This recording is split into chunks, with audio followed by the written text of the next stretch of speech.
the appearance of Lord Varaha. Text number 31.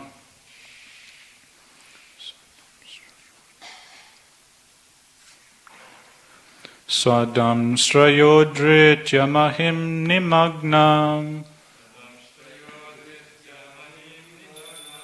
Swadam strayodritya mahim nimagnam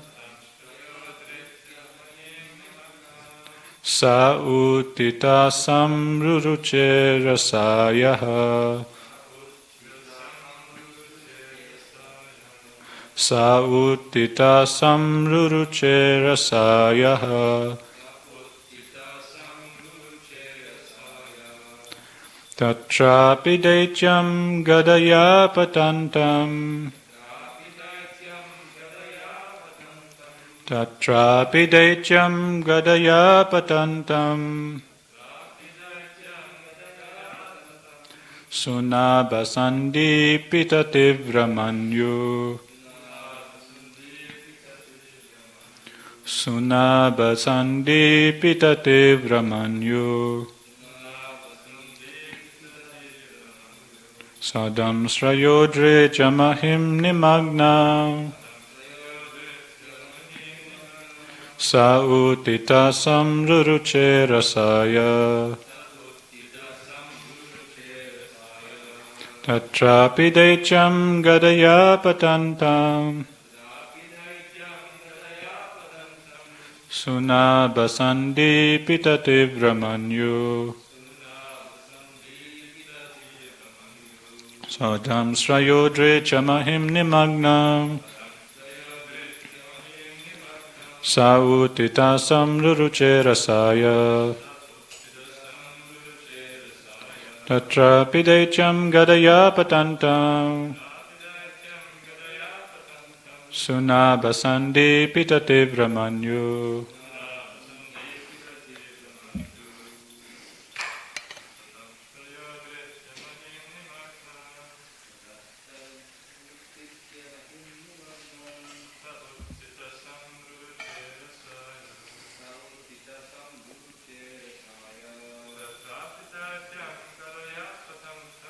Tatrapi daityam gadaya patantam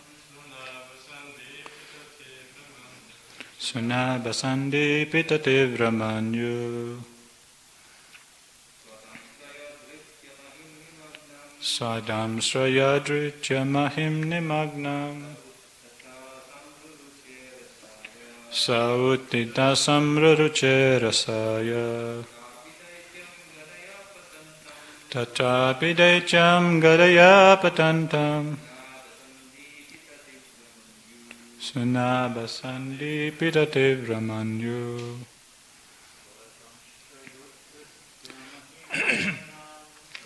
Srayodritya mahim nimagnam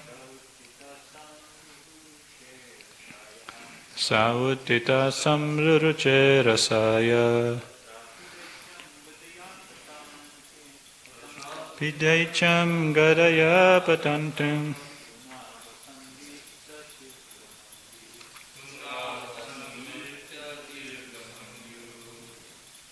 Word for word translation, Swadramstraya, by his own tusks,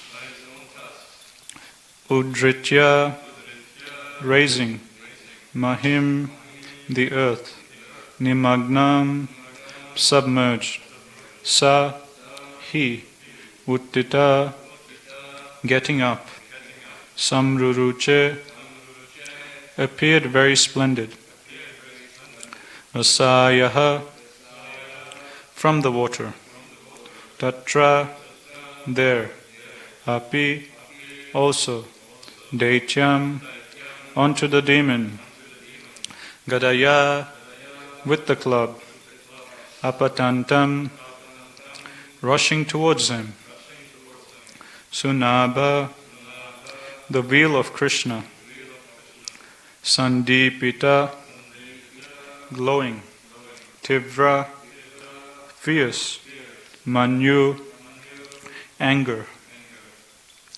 Translation and purport by His Divine Grace, Srila A.C. Bhaktivedanta Swami Srila Prabhupada, Srila Prabhupada Ki Jai. Translation: Lord bore very easily took the earth on his tusks and got it out of the water. Thus he appeared very splendid. Then his anger glowing like the Sudarshana wheel, he immediately killed the demon Hiranyaksha, although he tried to fight with the Lord. Purport. According to Srila Jiva Goswami, the Vedic literatures describe the incarnation of Lord Varaha in two different devastations, namely the Chaksusa devastation and the Swayambhuva devastation. This particular appearance of the boar incarnation actually took place in the Swayambhuva devastation when all planets other than the higher ones, Jana, Mahar and Satya, merged in the water of devastation. This particular incarnation of the boar was seen by the inhabitants of the planets mentioned above. Srila Vaishnava Chakravarti suggests that the sage Maitreya amalgamated both the boar incarnations in different devastations and summarized them in his description to Vidura. Om Jnana Timirandasya Jnananjana Salakaya Chakshumritam Yena Tasmai Shri Gurave Namaha. Jai Shri Krishna Chaitanya Prabhu Nityananda Shri Advaita Gadadhara Shivasari Gaur Bhakta Vrinda. Hare Krishna Krishna Krishna Hare Hare, Hare Rama Rama Rama Hare Hare.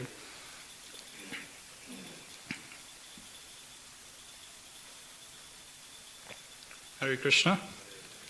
So thank you everyone for coming to Srimad Bhagavatam class today.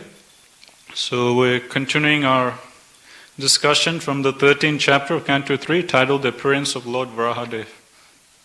So at the start of this chapter we saw conversation between Swayambhu Manu and Lord Brahma, and after Swayambhu Manu he was offering his respects and prayers to his father, Lord Brahma, and asking him to please engage him in service, please give him instructions. And then Brahma, we saw how he told Swayambhu Manu to assist him in populating the universe, in creating good progeny. And Lord Brahma also instructed him to rule the entire universe. But then there was a problem. Swayambhu Manu, he told Brahma that, yes, I will definitely do what you asked me to do. I will populate the universe. I will rule over the whole universe as the emperor. But the planetary system I'm supposed to rule has gone underwater. Specifically, the planetary system which I'm supposed to rule has gone inside Garbhodaksha ocean. So as we all know, the universe, half of our universe is covered with water, which has been produced by the transcendental perspiration of Garbhodaksha Vishnu. So from Garbhodaksha Vishnu's pores, his transcendental perspiration comes out, sweat, and the whole half of the universe is filled with Krishna's transcendental sweat. So that's Garbhodaksha ocean, pretty much. And so during this time, Swayambhu Manu, he notices that the entire bottom half of the planetary systems, it's all gone underwater. So then he tells Brahma, this is the problem. How am I supposed to rule and populate when this has happened? And then we saw Brahma, he was contemplating, okay, I created all these 14 planetary systems, now suddenly there's this untimely devastation. And now what to do? How to get the planetary systems back up from underneath Garbhodaksha ocean? So Lord Brahma is thinking, but he can't figure it out. He can't think of a solution. Then in the end, Bhagavatam explains that Brahma, he just leaves it up to the Supreme Lord. He says, okay, I can't figure this out. Krishna, you're the Supreme Lord, you're the Supreme Master, you take care of it. You deal with it, you give us intelligence how to do it. So same thing happens to us many times in life. We get some problem, some challenge comes in our lives, and we try to think, we try to contemplate and think in our minds, how can I fix this? How should I tackle it? And no matter how much we think, we just can't figure out a solution. So Lord Brahma, he teaches us in this instant that when the problem is beyond us, when we can't think of any solution, we just come and just offer our respects to Shri Shri Radha Gopinath and leave it to them. tell them that this has come upon me, I don't know what to do, which way to approach it, which way to tackle it. You please give me intelligence. You please give me intelligence how to overcome this problem or this challenge. And at that time was when Lord Brahma was contemplating, and Lord Brahma was offering the problem to Krishna, begging for Krishna's help. At that time, Lord Varadev, he makes his appearance. And how does he come? We saw how Bhagavatam explains. Out of all the places Lord Varadev could have come, he comes out of Brahma's nose. So here again we see how Krishna is supremely independent, or Swarat. Because Krishna is the Supreme Lord, he can do pretty much whatever he likes. There's no rules, regulation, nothing binds him. Whatever he likes, he can do. And also we see Gopinath's or Krishna's, creative ability. Just like, say, in the Shastra it's mentioned, in a few years' time, there will be appearance of an incarnation of Krishna. Right here in 180 Falcon North Street, 180 Falcon Street in North Sydney, Krishna will appear. So then everyone will be wondering, where will Krishna appear? How will he come? And different people will give different guesses. That, okay, maybe Krishna will suddenly come out of the earth here. Or maybe he'll come flying in from the sky as the avatar. So in this way, different people will think of different examples like this. But the last way you would think Krishna would appear is that out of one of the Prabhus in the temple, Krishna, he just popped out. That's the last thing anyone would think of. But Krishna, again, he's showing he's the supreme independent master. He's the most creative personality. He can just do whatever he likes. So for us, we think, okay, maybe come from, just pop out of the ground or fly in from the sky, come out of a tree, something like that. But Krishna says, no, I'll just, from one of the Prabhus in the area, I'm just going to pop out of the nose. And that's how I'm going to appear. And again, we see with the creation of the universe. Out of all the ways Krishna could have created the universe, he chooses to do it the most inconceivable way. He first comes into the universe, it's just an empty ball. And what does he do? He just starts sweating from his body. And perspiration, transcendental sweat, comes from Garbhodaksha Vishnu's body. And he just fills up half the universe with his own sweat. And then he lies down on his own transcendental sweat. And he just sleeping there, nicely enjoying. So again, that's the last thing anyone would think of when they think about creating a universe. But that's Krishna, that's Vishnu. He is very creative, he likes to have fun, he is supremely independent, he can just do whatever he likes. So out of all the ways one can conceive of in creating the universe, Krishna, he chooses to do it this way.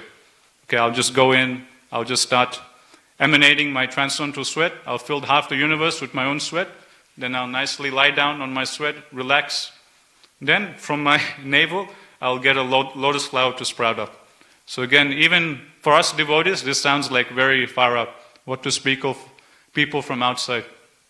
So in this way, we see how creative Krishna is, and how Krishna, as the Supreme Lord, he can just do whatever he likes. So this is how Lord Varadev, he appeared. He just popped out of Lord Brahma's nose. And Bhagavatam explains, initially, when he came out of Brahma's nose, he was just the size of the tip of the thumb. Not the full thumb, but just the tip of the thumb. So very small. Initially it was just that small, and he just came out. But then he started expanding. So much so, from just that tiny little size, he became so huge that he was millions and millions of miles big. Because as we're seeing now, Lord Varadev, he's going to pick up the entire Bhumandala from Garbhodaksha ocean. So to do that, the depth of Garbhodaksha ocean is 2 billion miles. 2 billion miles. Because the entire diameter of the universe is explained in Bhagavatam to be 4 billion miles. And half the universe is covered with Garbhodaksha ocean. So then the depth of Garbhodaksha ocean is 2 billion miles. So for a person to dive into Garbhodaksha ocean and pick up the entire Bhumandala, you can imagine how huge he must be. He must be millions and millions and millions of miles big. Maybe 500 million miles big. That's how big Lord Varadev must have been, to be able to, scoop out the entire Bhumandala from Garbhodaksha ocean. So that's how much he expanded. Just from that size, he became millions and millions and millions of miles long. or big. And all this just happened just like that. So you can just try and calculate the rate of expansion at which Lord Varadev was expanding. From there to, 500 million miles, just in like that. And all the residents of Brahma Loka, Jana Loka, Tapa Loka, they're all watching all this, and they're just all completely bewildered, like, oh my God, like, what is happening? Who is this person? Okay, definitely he must be God, definitely he must be the Supreme Personality of Godhead. Then we saw how Lord Varadev, he was roaring very loudly. And this roar, from this roar, all the devotees in the universe, they could understand, just by the sound of his roar, that this is none other than the Supreme Personality of Godhead. Then all of these great sages and rishis in the upper planetary systems, they start offering prayers of glorification. Because now the Supreme Lord has appeared. Just like at 7:15 every day, the curtain opens and the Supreme Lord is giving darshan. So how do we receive the Supreme Lord? We offer prayers and we receive Shri Shri Radha Gopinath during darshanati. So in the same way, now the Supreme Lord, as Varadev has appeared, so the proper etiquette is to receive him by offering prayers of glorification. So that we saw in the last, some of the last couple of verses. And Lord Varadev, with his very nice, pleasing glance, he acknowledges and accepts the prayers of all of his devotees. And then it's mentioned, Lord Varadev, he was slashing around in the sky, open sky, with his tail. He was lashing his tail like this way and that way in the sky. And then he dives deep into Garbhodaksha ocean. And again, Lord Varadev, he's super huge, millions and millions of miles big. So when he's diving into Garbhodaksha ocean, there's a huge, like a huge tsunami in Garbhodaksha ocean. Because such a big creature is going into the ocean. So then with that impact, with that full force, Lord Varadev is going, there's like waves just splashing everywhere. And it seems like the whole Garbhodaksha ocean is being cut in half. It seems like someone's just going to completely annihilate the whole Garbhodaksha ocean. And in the text of the purport, it was being explained in some of the last few verses, that the Garbhodaksha ocean personified was feeling like that today is it. Today is the day he's going to get completely annihilated. And it was praying to Lord Varadev, please spare me, don't kill me, So this is you can just imagine how big Lord Varadev must have been, with how much force he was entering the water. Then Prabhupada explains, Lord Varadev, he, with his sense of smell, he starts to search out where exactly in the depths of Garbhodaksha ocean is the Bhumandala, which has fallen under. And Prabhupada explains the reason why Krishna chose to come in his form as a transcendental boar. Prabhupada explains to go into a filthy place, generally pigs and boars, they go into filthy places. And when something is stuck in some swamp, these pigs and boars, they can go underneath, and using their heightened sense of smell, they can find that thing and pick it up. And Prabhupada explains in the same way, in this instance, at the bottom of Garbhodaksha ocean, it's actually a kind of like a filthy kind of environment.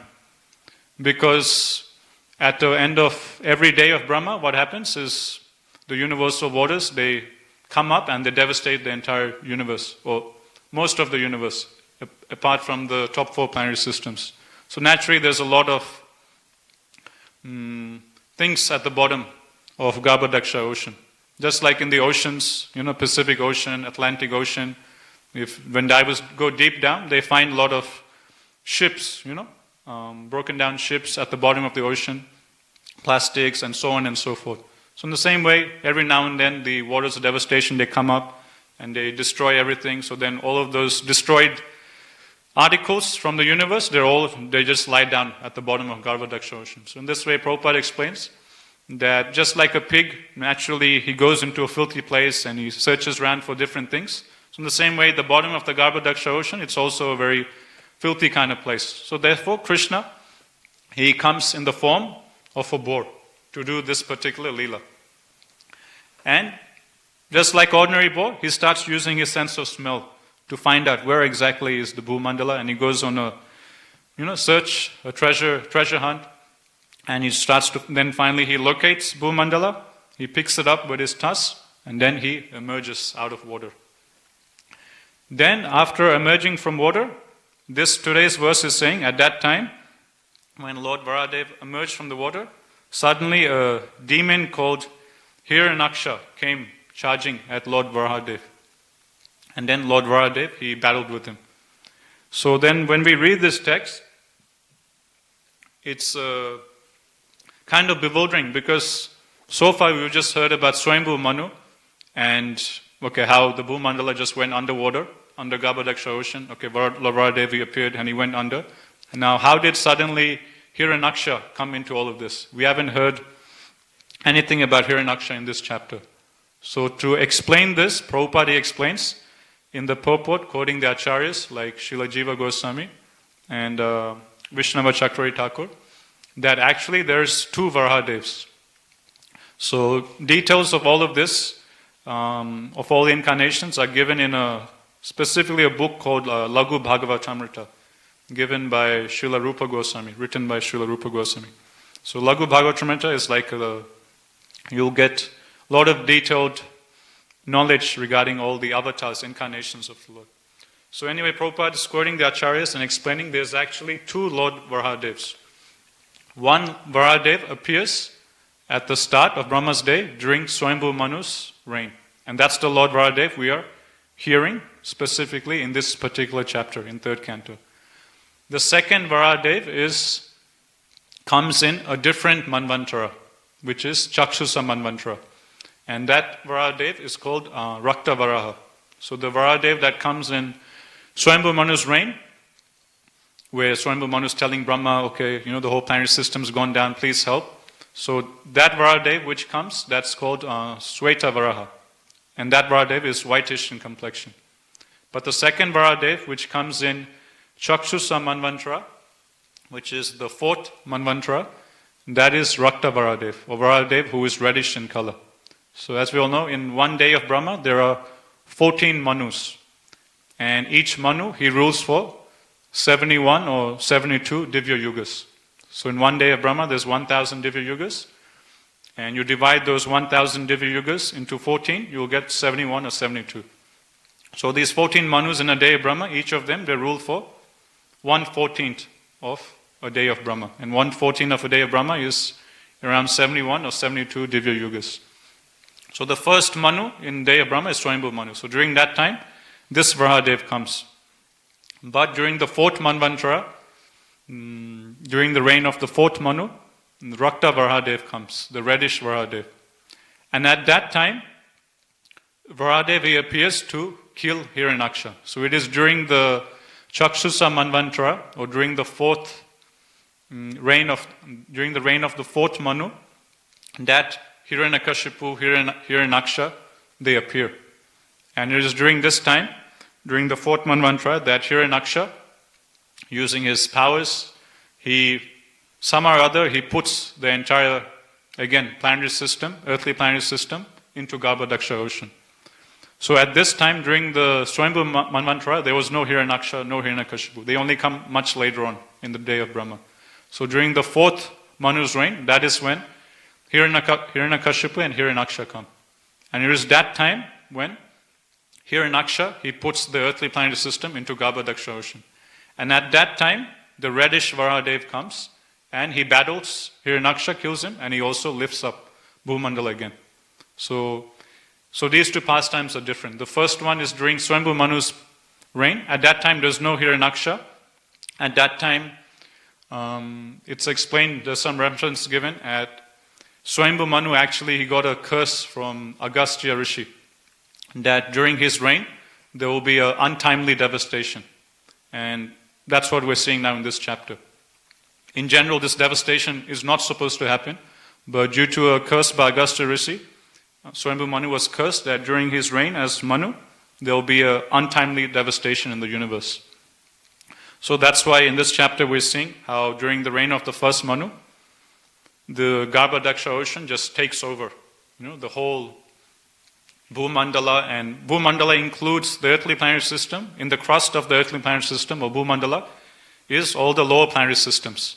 So when Garbhodaksha ocean takes over the entire middle planetary system, it also takes down submerges all of the lower planetary systems also. Atala, Vitala, Sutala, Talatala, Mahatala, so on and so forth. So everything gets submerged. And in today's purport, Prabhupada is also saying that even Swarga Loka apparently is also submerged during this untimely devastation, during Swayambhu Manu's period. Because in today's purport, Prabhupada is explaining that this particular appearance of the boar incarnation actually took place in the Swayambhuva devastation when all planets other than the higher ones, namely Jana, Mahar and Satya, merged in the water of devastation. So according to today's purport, Prabhupada is explaining that even not only Bhumandala and the lower planetary systems, Rasatala, Mahatala, Talatala, but even Swargaloka, according to this purport, also went under the water, into the water of Garbhodaksha ocean. And the only planetary systems unaffected were the top 4 or top 3 planetary systems. So everything went underwater during Swayambhu Manu's time. And it is at that time Lord Varahadev comes as Sweta Varaha, as whitish Varahadev. And there's also a second difference between the two Varahadevs. Okay, the first Varahadev, he just comes to save the planetary systems due to untimely devastation. And the second Varahadev, the reddish Varahadev, he comes to kill Hiranyaksha, due to whose demonic powers all the planetary systems went underwater. And there's also a difference in the way they appear. The whitish Varahadev, which we're seeing now, who comes during Swayambhu Manu's reign, how does he appear? As we discussed, he appears from Brahma's nose. But the reddish Varahadev, who comes to kill Hiranyaksha in Chakshusa Manvantara, he doesn't come from Brahma's nose. It's explained, he appears from the universal waters, or Garbhodaksha ocean. So again, Krishna is showing how he is the supreme independent Lord, how he can just do whatever he likes. He can't be, bound by rules. Okay, this time I appeared from the nose, next time I appear again, I'll have to again appear from Brahma's nose. No, Krishna can choose how he wants to appear. And it's boring doing the same thing again and again, right? So if we want to have fun, then we do things in a different way. Otherwise, just doing the same thing again and again the same way, it gets boring. So variety is the mother of enjoyment, and Krishna is the supreme enjoyer. So Krishna, he appears so many times during lifetime Brahma, but in all of these different times he appears, he does things a bit differently. So when he first comes during Swayambhu Manu's time, he thinks, okay, this time I'll just pop out of Brahma's nose. Then when he comes in Chakshusa Manvantara, he says, okay, this time let me just appear from the universal waters, let me appear from Garbhodaksha ocean. Same thing with Lord Nrsimhadev, it's given, that in Bhagavatam we hear how Lord Nrsimhadev, he comes out of the pillar, and there's other descriptions given in Shastras. At other times when Lord Nrsimhadev comes, sometimes he comes from the sky. He just flies in from the sky and enters into the palace of Hiranyaksha or into the court of Hiranyakashipu. And there's other descriptions given of how Lord Nrsimhadev in different millenniums, he appears in different ways. So Krishna, he can't be restricted by rules, regulations, and just like for us, when we want to enjoy, we like to do things differently. We like to do things in different ways for fun. So in the same way, Krishna, he does things differently in different incarnations. And in this way, the Acharyas are explaining, Prabhupada quoting the Acharyas explaining, that actually there is these two Varahadevs. One during Swayambhu Manu's time, and the second during Chakshusa Manu's time, during which Hiranyaksha comes.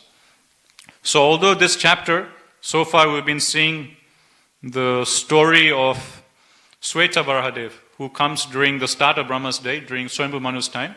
Now suddenly we're seeing Maitra Rishi is bringing in Hiranyaksha. But there shouldn't be any Hiranyaksha during Swayambhu Manu's time. Hiranyaksha comes much later, many millions and millions of years later during Chakshusa Manu's times. So how is this so? How is Hiranyaksha's name coming in this? Prabhupada, he's explaining in the purport that Maitra Rishi, he's just combining the description of the two Varahadevs into one and just giving like a summary of both of them combined together. Why is he doing like that?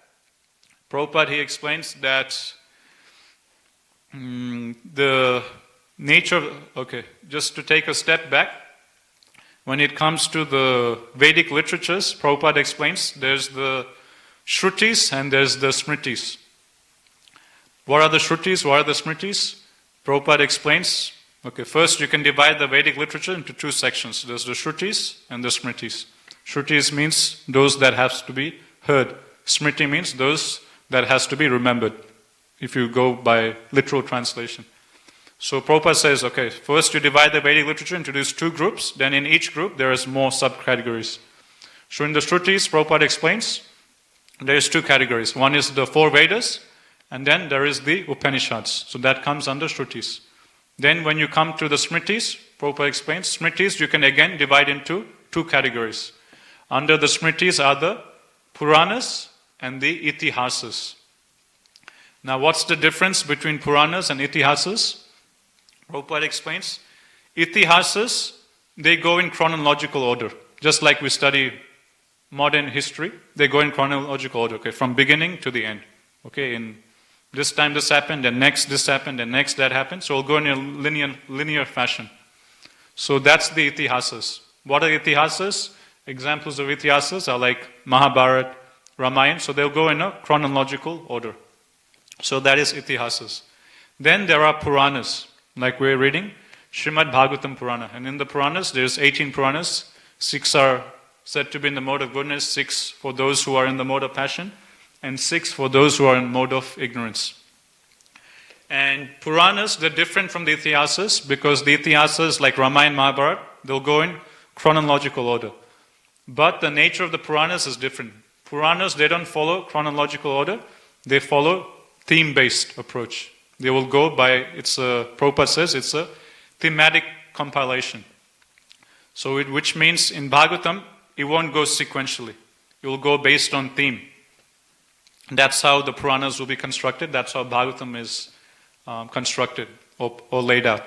So because Bhagavatam is theme-based, not chronologically based, that's why in this section the theme is Lord Varahadev. So Maitra Rishi, not, in his enthusiasm to glorify Varahadev, to talk about his pastimes, he's just getting into the mood, the rasa of Lord Varahadev.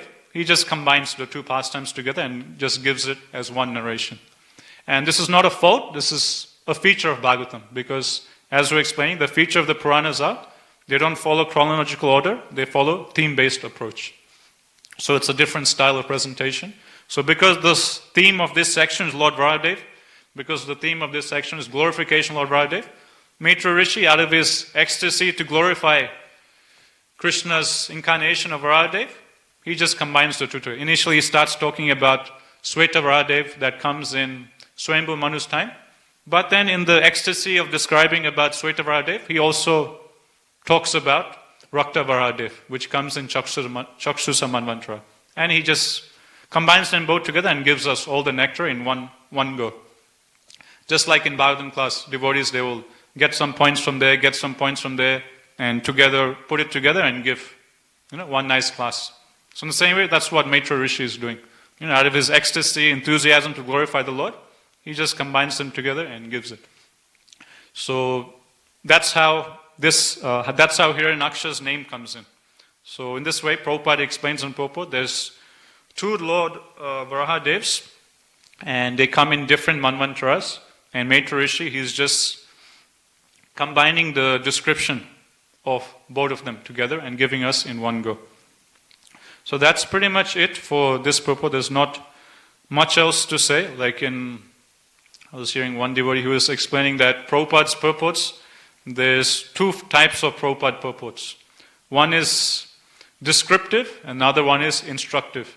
Descriptive means Prabhupada will give information or descriptions.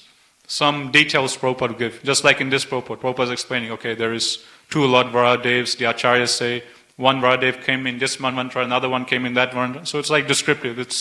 Prabhupada is just giving more details, more information to help us understand the context, so on and so forth.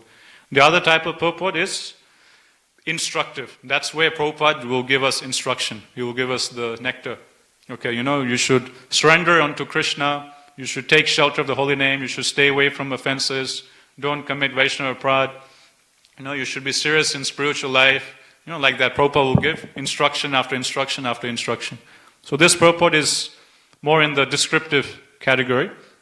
So we've covered pretty much whatever Prabhupada explained here. We'll go to the next text. Text number 32. Jaghana rundhana masaya vikramam salilayebam mrigaradivambasi tadrakta pankan kita gandatundo yata gajendro jagatim vibindan. Thereupon Lord Boar killed the demon within the water, just as a lion kills an elephant. The cheeks and tongue of the Lord became smeared with the blood of the demon, just as an elephant becomes reddish from digging in the purple earth. So now we're going away from the description of the Varahadev that comes in Swayambhu Manu's time, but now the descriptions are of the Varahadev that comes during Chakshusa Manu's time, during which he kills Hiranyaksha. So it's explained that when Lord Varahadev is killing Hiranyaksha, his face gets smeared with blood from the demon. And similar to how Lord Nrsimhadev, he kills Hiranyakashipu, at that time also it's given that the blood from Hiranyakashipu's body gets sprayed over Lord Nrsimhadev's mane, and that blood from the demon's body just makes Lord Nrsimhadev look even more beautiful, look even more attractive. Generally, when someone's face gets sprayed with blood, it's a bit disgusting, it's a bit gross. But for the Supreme Lord, whatever he does, he looks more attractive. Generally, when someone sweats, it doesn't look so nice. But when the Supreme Lord sweats, he looks even more attractive. When the Supreme Lord's transcendental face is sprayed with blood, instead of looking gross or, he looks more attractive, he looks even more beautiful. So similar thing happens when Lord Varahadev kills Hiranyaksha. Text number 33. Tamalanilam sitadanta kochya shmam ukshipantam gajalila yanga pragnaya badhanjalayo nuvake virinchi mukhya upatasturisam. Then the Lord, playing like an elephant, suspended the earth on the edge of his curved white tusks. He assumed a bluish complexion like that of a tamala tree, and thus the sages headed by Brahma could understand him to be the Supreme Personality Godhead and offered respectful obeisances unto the Lord. Text number 34. Risaya uchu jitam jitam te ajita yagna bhavana trayim tanum swam paridhun vate nama yadro magarte su nililyur adhayas tasme nama karana sukarayate. Translation. All the sages uttered with great respect, O unconquerable, enjoyer of all sacrifices, all glories and all victories unto you. You are moving in your form of the personified Vedas, and in the hair holes of your body the oceans are submerged. For certain reasons to uplift the earth you have now assumed the form of a boar.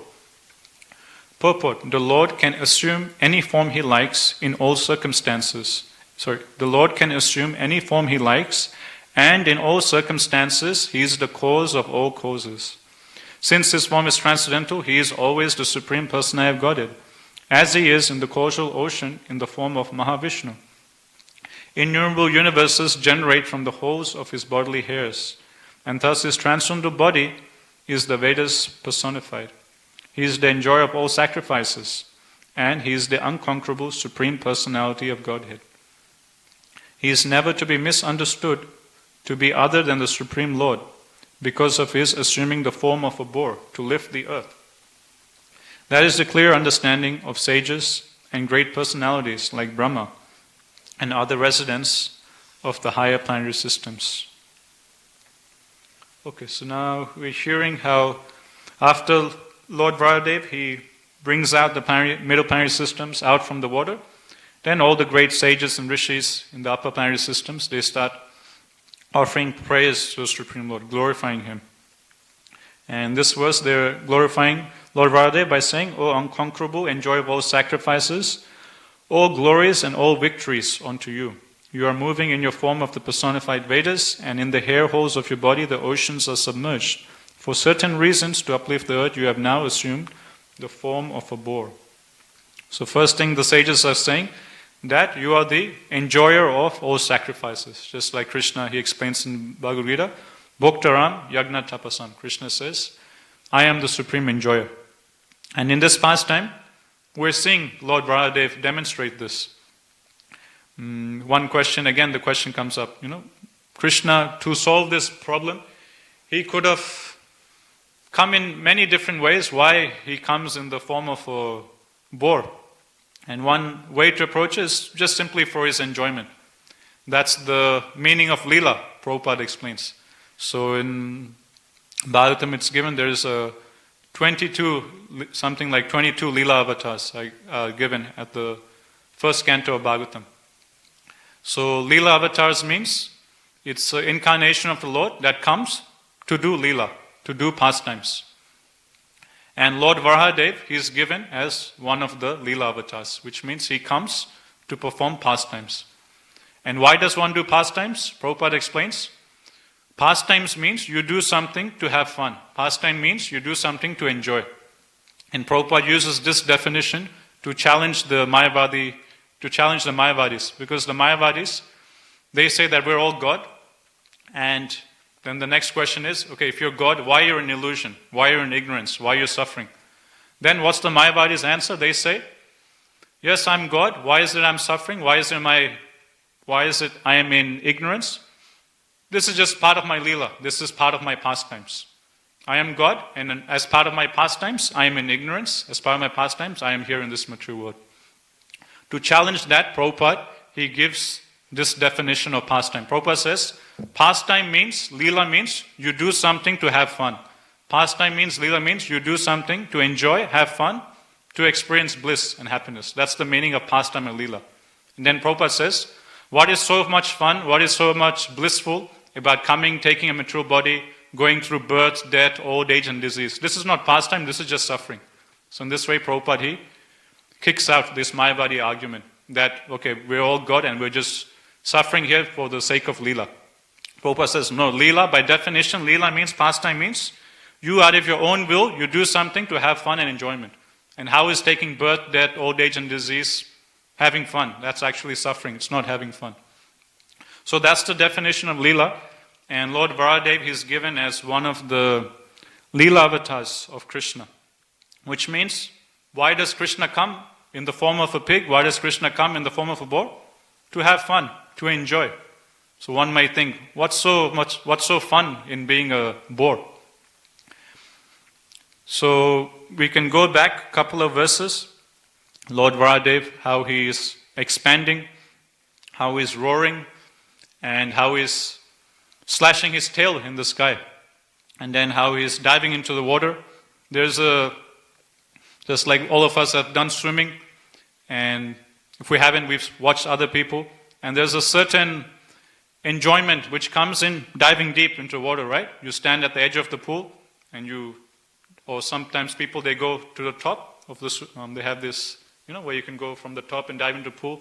Or I've seen people, they go to the edge of the cliff, and they dive into the ocean. Why do people take the trouble, so much trouble, go all the way to the top of the cliff and dive from the cliff into the ocean? Because there's a certain rasa or enjoyment that comes from diving from a height into the ocean, going deep into the ocean and swimming. There's a certain enjoyment and rasa that comes. So Lord Varahadev, Krishna in the form of a transcendental boar, he's enjoying that rasa, he's enjoying that leela of diving deep into Garbhodakshaya ocean. And there's also a certain rasa or enjoyment that we get in trying to figure out something. There'll be some challenge and we're trying to use our intelligence, our abilities to figure out and solve a problem. And after we solve the problem, we feel a sense of achievement. Just like in school, we'll sometimes have like a treasure hunt, I remember, and then there'll be the teachers, they will hide something somewhere and they'll give different clues, and all the students will search around the whole school to find that thing based on the clues given. And whichever student finds that, they get some prize, some voucher or something. So when you go for a treasure hunt, there's a certain rasa, you're looking everywhere trying to find it, and when you finally figure it out, you get the treasure, then there's a certain feeling of achievement. So Lord Varahadev, he's also enjoying the rasa of going on a treasure hunt.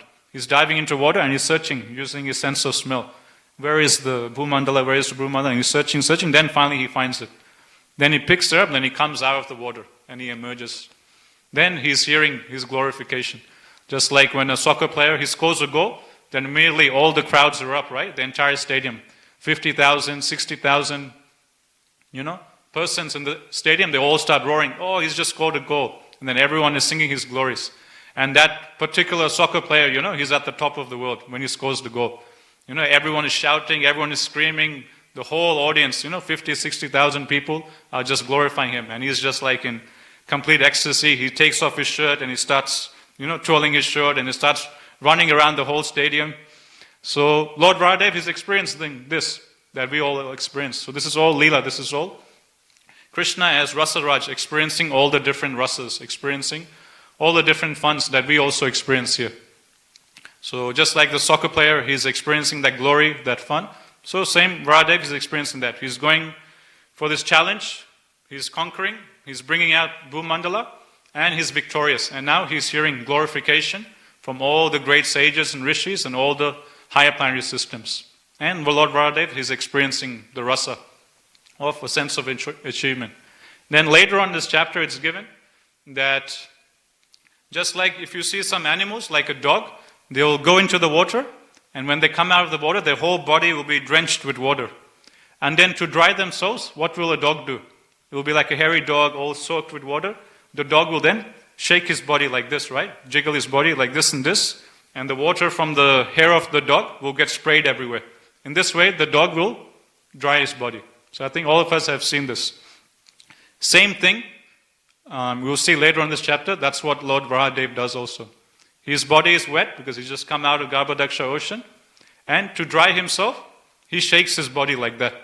And as he's shaking his body, transcendental water from the bodily hairs of Lord Varadev, specifically is given from his shoulders, starts spraying all over the universe. So again, Lord Varadev, he's no small creature. He's like, nearly 500 million miles big. That's how big Lord Varadev is. So such a huge transcendental boar is shaking his huge transcendental body, and from the hairs of his body, water starts splashing all around the universe in all different directions. Now all these great sages and rishis, from these higher planetary systems, they all start getting sprayed by the transcendental water from the bodily hairs of Lord Varadev. And this is no ordinary water, this is Maha water. Prabhupada, in that purport to that text, which will come later on, Prabhupada explains, there is no difference between the water that has washed the lotus feet of the Lord, the Chanamrit of the Lord, and the water that comes from Krishna's shoulder or Krishna's hair or any other part of the body. Krishna's body is absolute.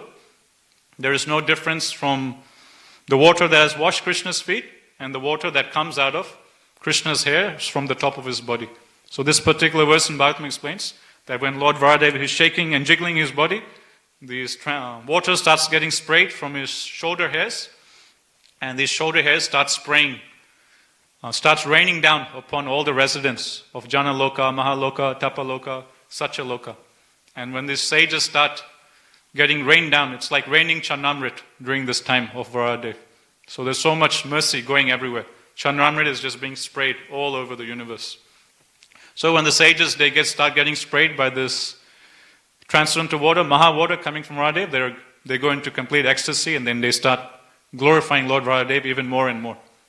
So in this way, during this whole Leela of Lord Varadev, he's experiencing a lot of different rasas. The rasa of, slashing his tail around in the sky, the rasa of roaring. It feels nice to roar out loud. The rasa of diving deep into a deep ocean, the rasa of going on a treasure hunt, the rasa of completing the challenge, emerging, the rasa of hearing glorification of the whole crowd, the rasa of, jiggling body, drying yourself. So in this way, he's experiencing different rasas. So that is the nature of Leela avatars. Leela avatars means they come simply for the reason of doing Leelas. They come simply for the reason, just having fun, enjoyment. So this is Krishna. Whatever he does, he has fun. Even in the body of a pig or a boar, which last thing you would think to take up, but Krishna, because he's the supreme enjoyer, he can come in the form of a boar or a pig, and he can also enjoy. Okay, with this we'll stop here. We're a bit over time. Mantra Srimad Bhagavatam ki jai, Jaguru Srila Prabhupada ki jai.